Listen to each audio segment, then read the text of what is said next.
তোমাদের পাশেই আছি হৃদয়ের কাছাকাছি, জীবনের পথ সোজা নয়, আশা নিয়ে নিত্য বাঁচি।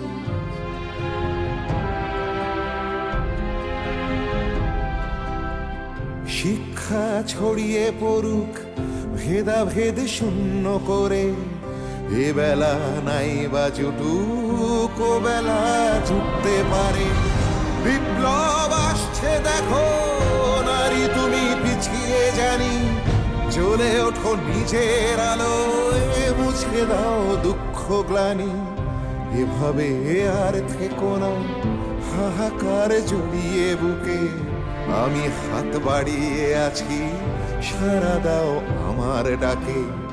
আমি হাত বাড়িয়ে আছি সাড়া দাও আমার ডাকে।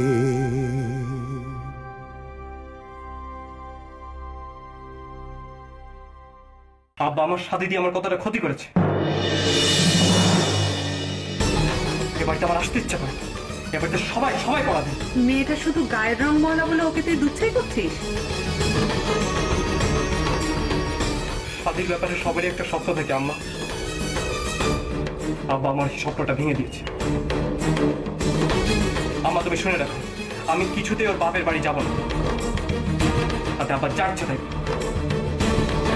এই কি কথা সুলতান?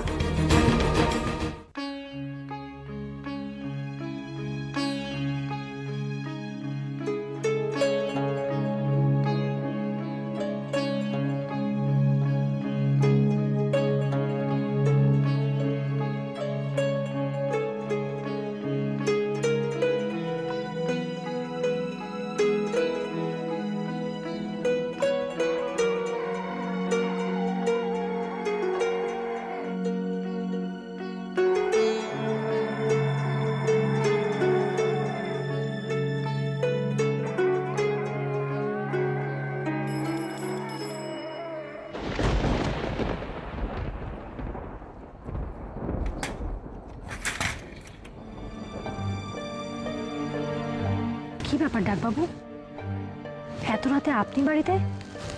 আমাকে একটু খবর দিতেন, আমি চলে আসতাম। আসলে একটা খুব জরুরি প্রয়োজন ছিল, তাই জন্যই আসতে হলো। মানে ব্যাপারটা একটু গোপন, সবার সামনে বলা যাবে না।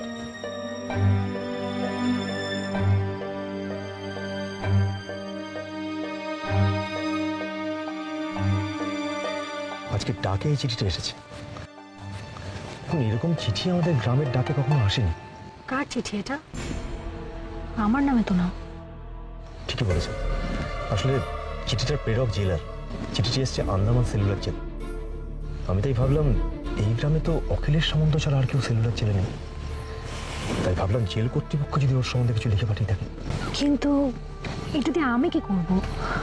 সরকারি চিঠি, সিল গালা দিয়ে মুখ বন্ধ করা, আমি এটা পড়বো? কি বলছেন ডাকবাবু? আরে বাবা, পড়েই দেখুন, অখিলের সম্বন্ধে কোনো গুরুত্বপূর্ণ ঘটনা থাকতেই পারে লেখা। আমি পুলিশের গোপনে আপনাকে তাই দিয়ে গেলাম।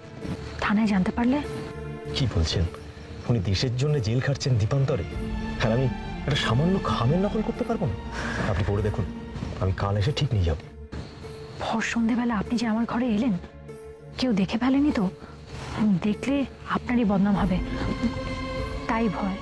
না না না না, কেউ জানতে পারে, এই জন্যই তো ভোর সন্ধ্যাবেলায় আসলাম।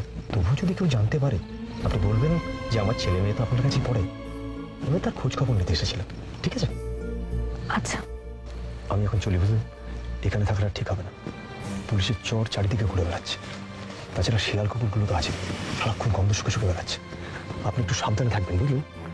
আমি আসছি, কোনো প্রয়োজন হলে বলবেন।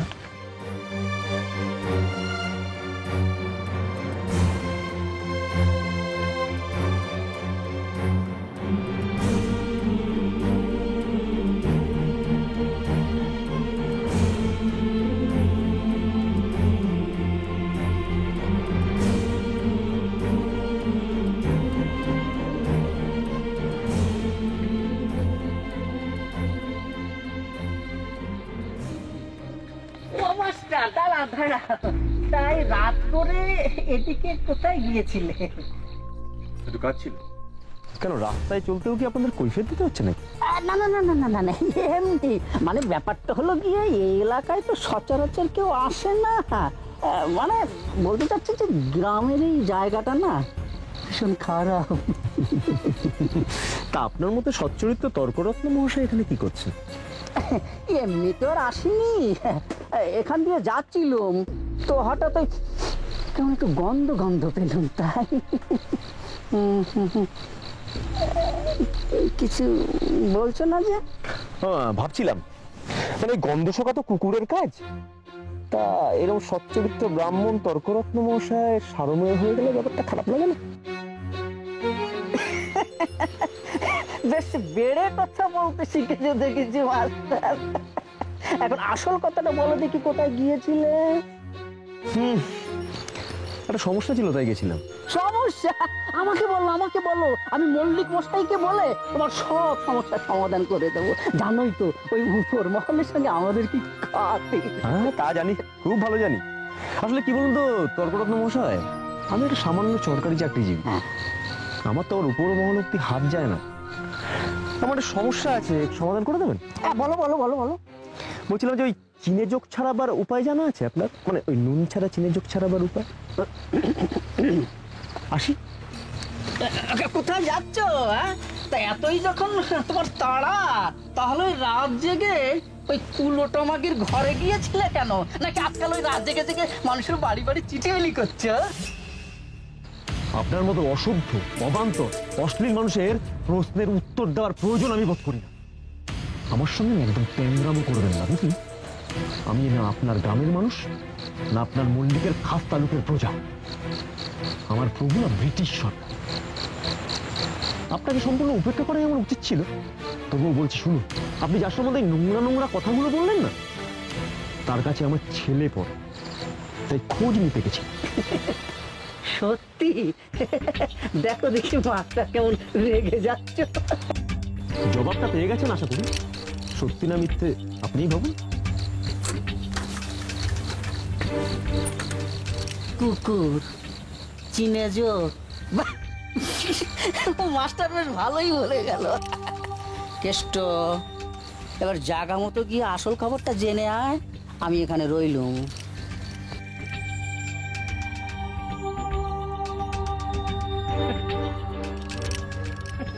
আমার ডান হাতে থাকে জপমালা, আর বা হাতে ধরিল টির গলা, আমার সঙ্গে ছলা কলা।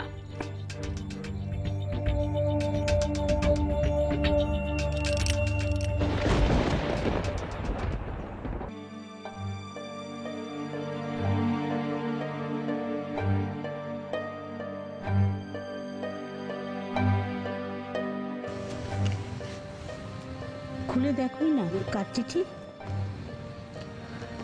ভয় হয় মাসি, বড্ড ভয় হয়। যদি এতে খারাপ কোনো খবর থাকে। ঠাকুর তো আমার কপালে ভালো দিন লেখেনি মাসি। হয়তো হয়তো সে আর এই দুর্গা দুর্গা, তুমি শুধু শুধু ভয় পাচ্ছ। ভালো কাজ করলে ভগবান তাকে আশীর্বাদ করেন। তুমিই তো বলো দেশের সেবা করা ভালো কাজ। বাবু তো দেশ সেবার জন্যই জেলে গেছেন, তার অনিষ্ট হবে কেন? তবু মন মানে না মাসি। যদি এতে অখিলেশের ফাঁসির আদেশ থাকে। বাড়ার ষাট, সন্ধ্যেবেলায় এমন অলক্ষণী কথা মুখে এনো না তো বাচ্চা। ভগবান কখনো এত নিষ্ঠুর হতে পারেন না। ঠাকুরের নাম নিয়ে পড়েই দেখো না, ডাকবাবু বিপদ মাথায় করে খামটা নিয়ে এলেন, আর তুমি খুলে পড়বে না?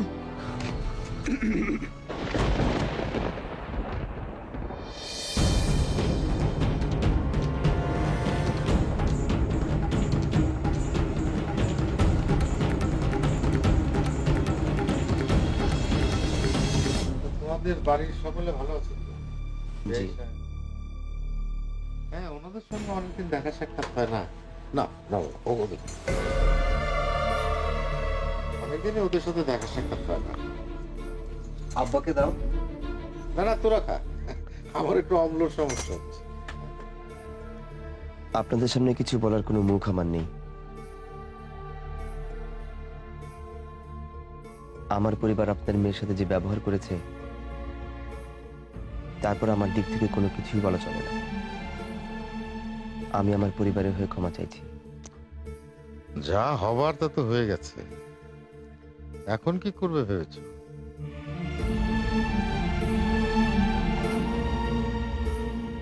আমাকেও দুটো দাও।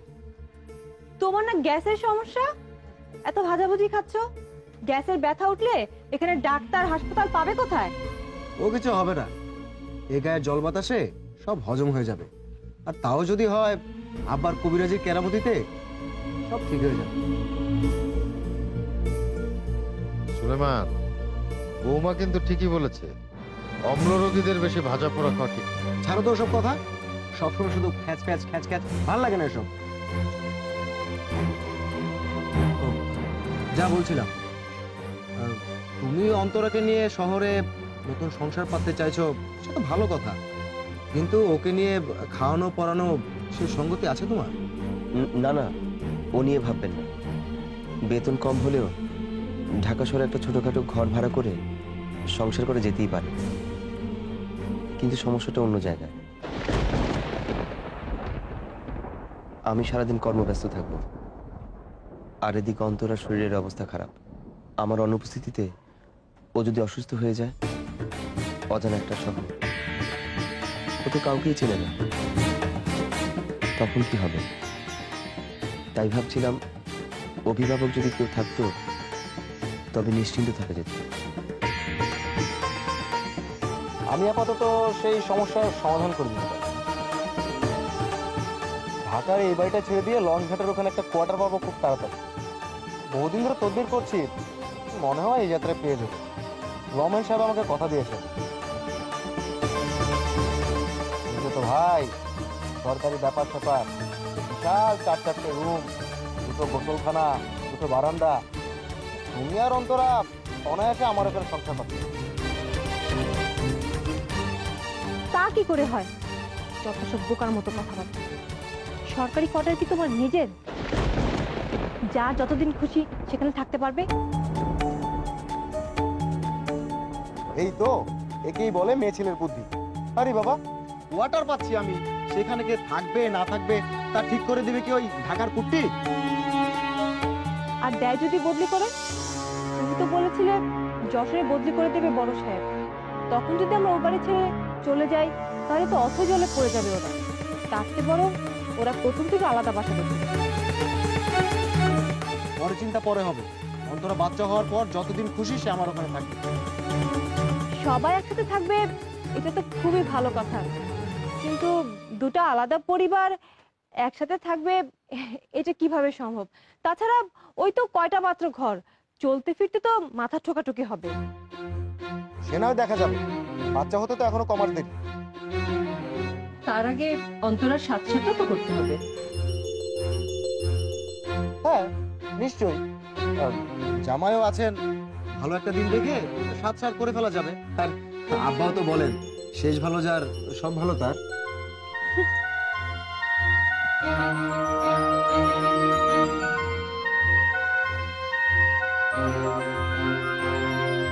ভাইজান থাক, একসাথে থাকাটা বোধহয় ঠিক হবে না।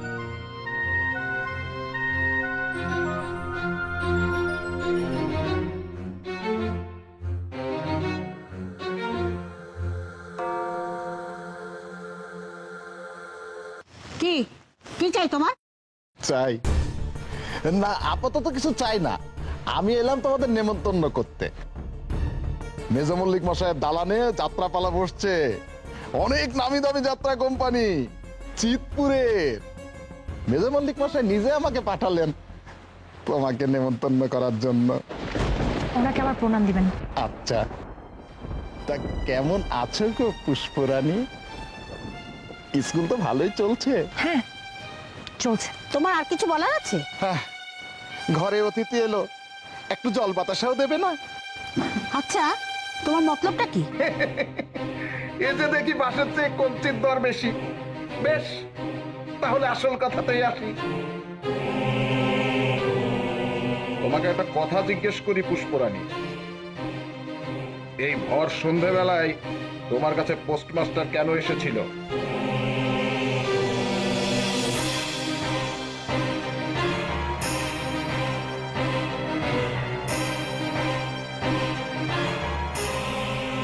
আমার বাড়িতে কে আসলো কে গেল তার জবাবদিহি করতে হবে।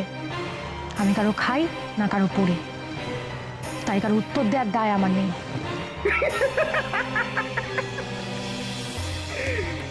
আমার উত্তর আমি পেয়ে গেছি গো পুষ্পরানী। আসি গো প্রাণ সোহাগী।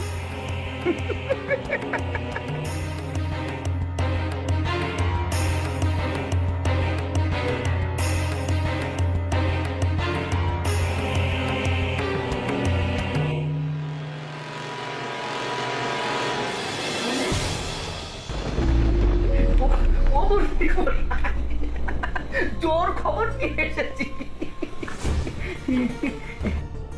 কি খবর? আজ সন্ধ্যেবেলায় দেখলাম ওই পোস্টমাস্টার বাবুকে পুষ্পুর বাড়িতে ঢুকতে। সে কি দোষ আছে নাকি? তা বলতে পারছি না, তবে আমার কেমন সন্দেহ হলো। তারপর তারপর তারপর অবশ্য লোকটার সঙ্গে কথা বলার একটা ছুতো পেয়ে গেলুম, কিন্তু লোকটা এমন মহা ধড়িবাজ না, ভাঙলো তবু মচকালো না। তাহলে কি ঘোড়ার ডিমের খবর আনলে? সবটা আগে শুনুন তারপর বলুন। এরপর আমি কেষ্টকে পাঠালাম পুষ্পুর বাড়িতে। কি? এই ও কি করছিল রে? দেখলাম উঠানে বসেছিল, বোধহয় তুলসী তলায় পাতি দিচ্ছিল।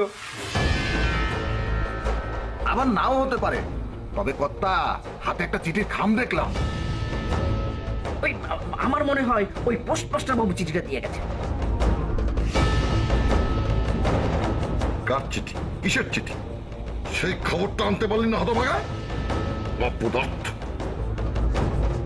তর্ক, বিষয়টা আমার মোটেই ভালো ঠেকছে না। ওই চিঠির ভিতর গভীর ষড়যন্ত্রের কথা লেখা থাকতে পারে। দিনকাল ভালো যাচ্ছে না তর্ক। ওই ইংরেজ বাহাদুরদের বিরুদ্ধে স্বদেশী ডাকাতরা নানা ফন্দি যাচ্ছে। আর ওর পরটাও তো জেলে, দাগি আসামি। যেন তেন জেল নয়, একেবারে কালা পানি পেরোনো আন্দামান জেলে। আসলেই দাগি আসামি, ভালো করে নজর রাখতে হবে। ও আমি ভেবে রেখেছি। হ্যাঁ, আমি ওই কেষ্টকে বলে দিয়েছি ওই বাড়ির দিকে নজর রাখতে। কচু ভেবেছ? কেষ্টকে তো ভালো করে চেনে, ওকে দিয়ে হবে না। তুমি নজর রাখার জন্য নতুন কাউকে রাখো। কর্তা, আমার জানা একজন আছে, এ কাজে অনেক দর, তাকে কাজে লাগিয়ে দেই। কে? কেমন চেনা? বোকানা চালাক? সেটা বাজিয়ে নিলেই হলো। আরে আমার নিজের হাতের তৈরি। কর্তা, কাজে লাগিয়ে দেই। তাই দে। মনে হয় আমার নিজেকেই একবার পোস্ট অফিসে যেতে হবে আসল খবরটা জানার জন্য। কিন্তু কর্তা, আপনি গেলেও যদি ওই পোস্টমাস্টার বেটা মুখ না খোলে তখন? তুই যাবি না। মুখ আমি খুলিয়েই ছাড়ব। দরকার হলে দারোগা বাবুকে দিয়ে এমন চপ দেওয়াবো যাতে করে ওর পেটের সব কথা বমি করে দেয়। মেজো মল্লিক পারে না এমন কোনো কাজ নেই।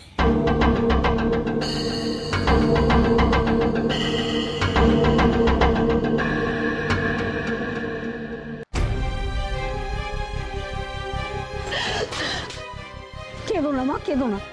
আগে তো ঠিক করে জানো কি লেখা আছে এতে।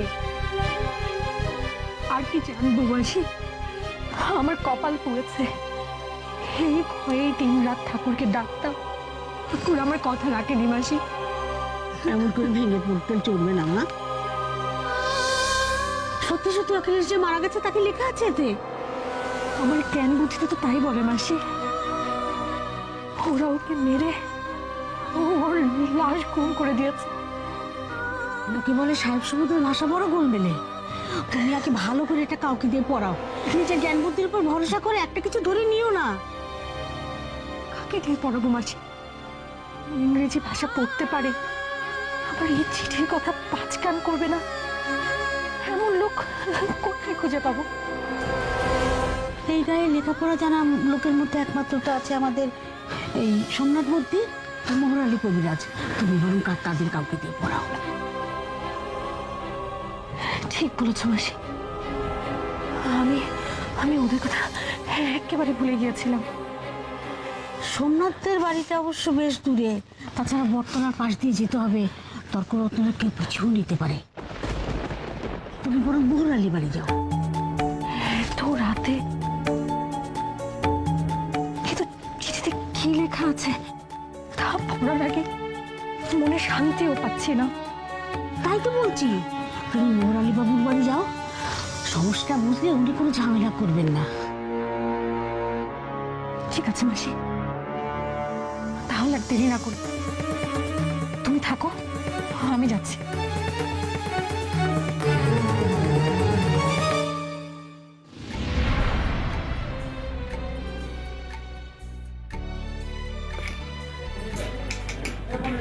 এই তো চল করছে তোমার গুটি খাওয়া। দেখো না ভাবি, ও যেন আমি করছে। আমি কোথায় চল আমি করলাম? তোমাকে মাত্র চপ বললো। না ছয় করে না। একদম চুপ, কোনো ঝগড়া করবি না।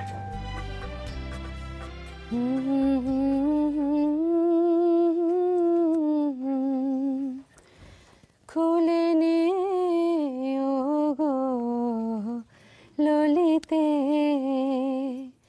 আরে চাচি গান গাইছে, চলো গো। থাকো বাবা, যাও, আমি এদিকে শুনছি। খুলে নে ও গো ললিতে, আমার হার পরিয়া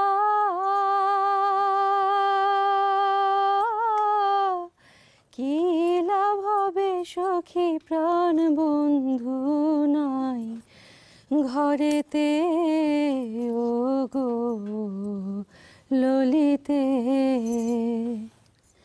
আমার গলার হার খুলে নে ও গো ললিতে,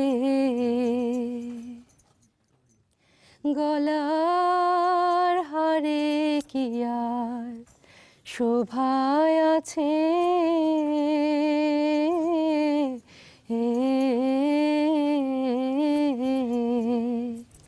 গলার হারে কি আর শোভায় আছে,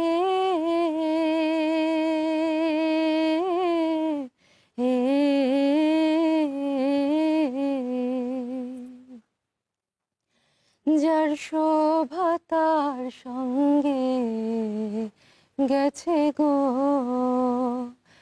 এখন কৃষ্ণ নামে মালা গেথে সখী পরিয়ে দে গলিতে ও গো ললিতে, আমার গলার হার। একটা মেয়ে, একটা জীবনের সাথে তোমার জীবন জড়িয়ে আছে, কথাটার গুরুত্ব বোঝো?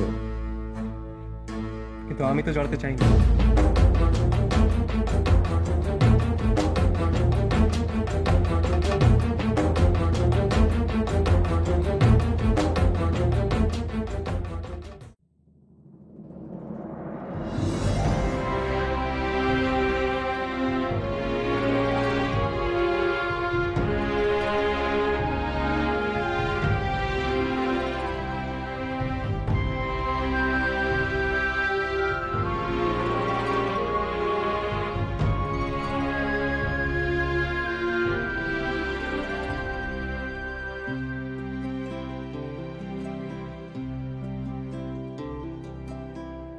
তোমাদের পাশেই আছি হৃদয়ের কাছাকাছি, জীবনের পথ সোজা নয়, আশা নিয়ে নিত্য বাঁচি।